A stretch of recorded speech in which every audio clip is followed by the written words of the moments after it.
Welcome to my channel. I'm Doyler, and today I'm going to cover why you should be pushing for 6-star gear.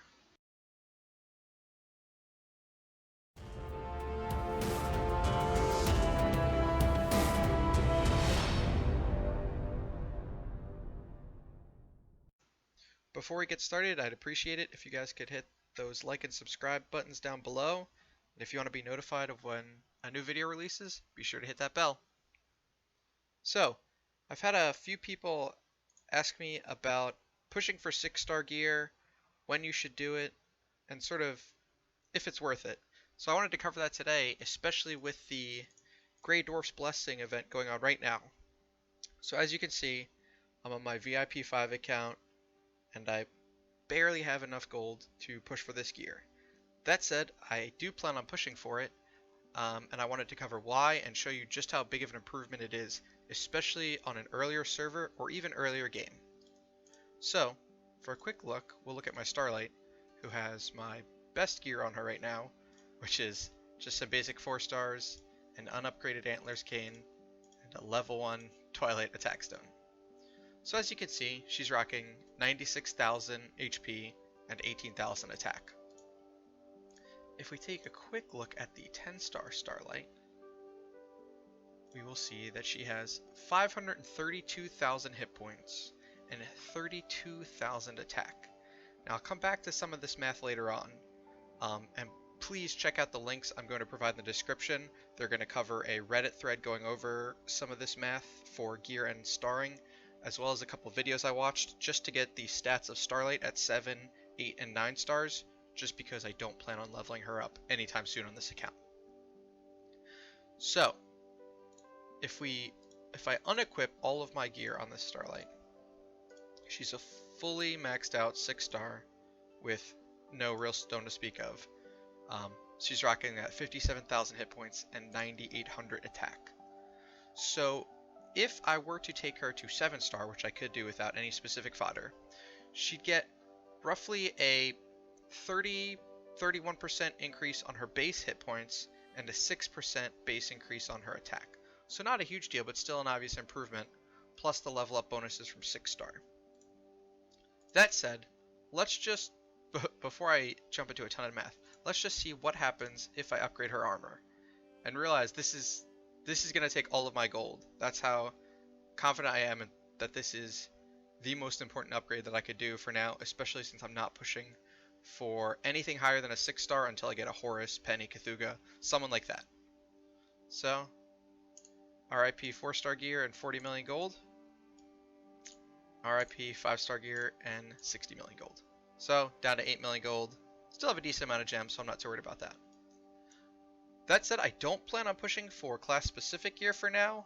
A, because the stats aren't always necessarily an improvement, especially in full sets. And B, especially this early on a free-to-play or cheap-to-play account, it's going to really lock you into specific classes. So, we have a 6-star Starlight, and we're going to take off this Antler Cane. And remember, she already had 4-star when we looked at her earlier. So let's take a look at her stats now. So as you can see, she's at almost 200,000 hit points and 22,000 attack. So if we remember her stats from earlier, that is roughly a...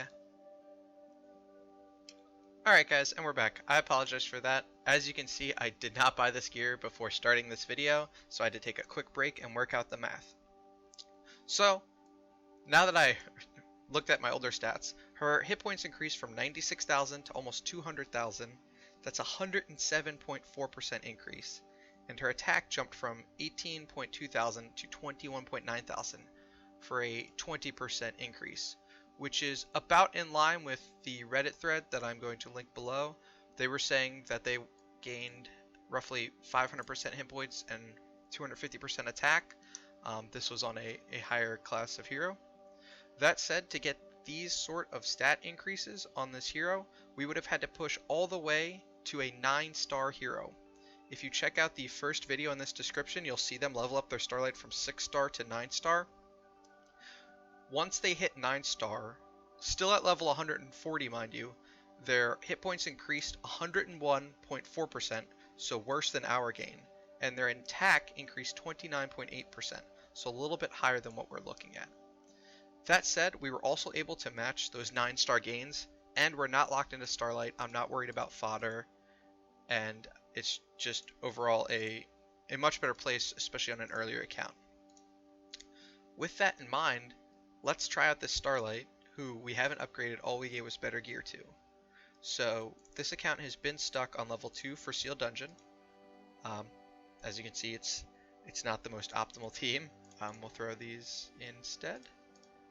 Got our Phoenix, and let's take a look. She should be able to live a little longer and hopefully smoke this level.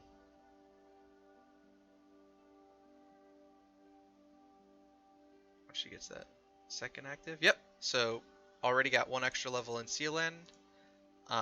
Guessing based on those last results, this one won't be as successful, but let's check it out.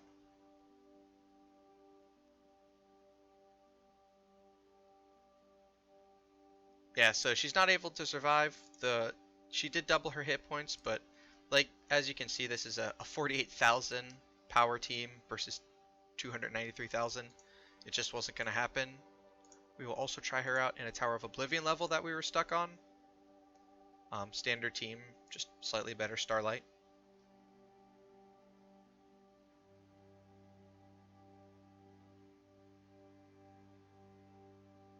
She is our biggest damage dealer, but these guys are level 225, so it will take at least a few rounds. She gets the Phoenix buff, which will help a little bit, I guess. So we'll see if her active and her hit points can sustain her.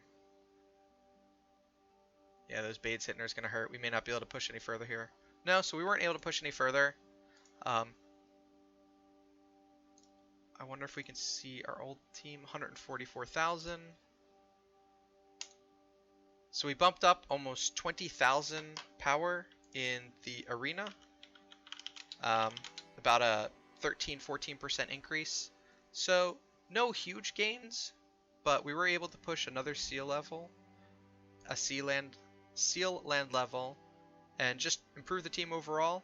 Honestly, if you guys don't have any 6-star gear, I highly recommend it. I can also put it on some of my other heroes, see if I can push those seal land levels while we're at it. As well as the antler scan, really. So, let's see. Where are we stuck that we might be able to push? Dark is level 1. I'm thinking, yeah, worth a shot.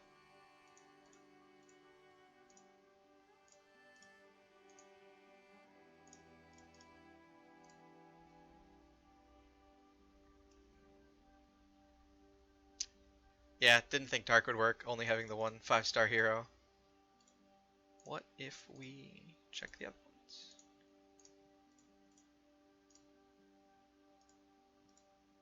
We're stuck at 2 everywhere else. Fortress was already 3. We could try giving Dominator. He was already rocking the 3-star gear, but we'll give it a try.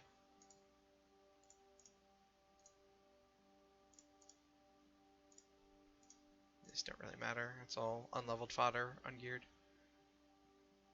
The problem with Dominator, yeah, he's just going to hit that backline, so not really worth it. Last one we'll try Fortress, even though I don't expect anything from that since we're already on level 3. I'll actually give it to Siggy. I'm curious as to if he can outdamage our Sierra. And we'll give her a 2-2 split for the hit points. Obviously not trying to optimize this, just hoping to give a few more examples of how pushing from just the 4 to 6-star gear helped us push this account a little bit further.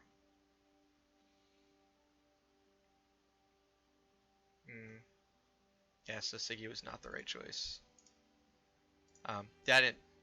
Again, it's another 293,000. I did not expect to clear it, but we will try on Abyss, see if it does anything for that Kareem we have. If not, it was still clearly worth it. Oh man, there's nothing but fodder here. We'll give an Illyria a set of gear while we're here. I know I said I wasn't going to optimize it, but if we can get some attack steal in, it would be pretty funny. Actually click Abyss this time. We will run our 3 Illyrias. See if they can survive and get some attack steal. They can. Yeah, Okay, so the only real improvement was with our Starlight improving to Seal Land 3. That said, I still highly recommend this. It gave our team 20,000 more power. It'll help in PvP, and it doesn't lock you into class specific or leveling up a hero before you're ready to. That's about it. This is a shorter video. Please leave a comment if you decided to push or not push for this gear on your earlier accounts, and be sure to tune in tomorrow.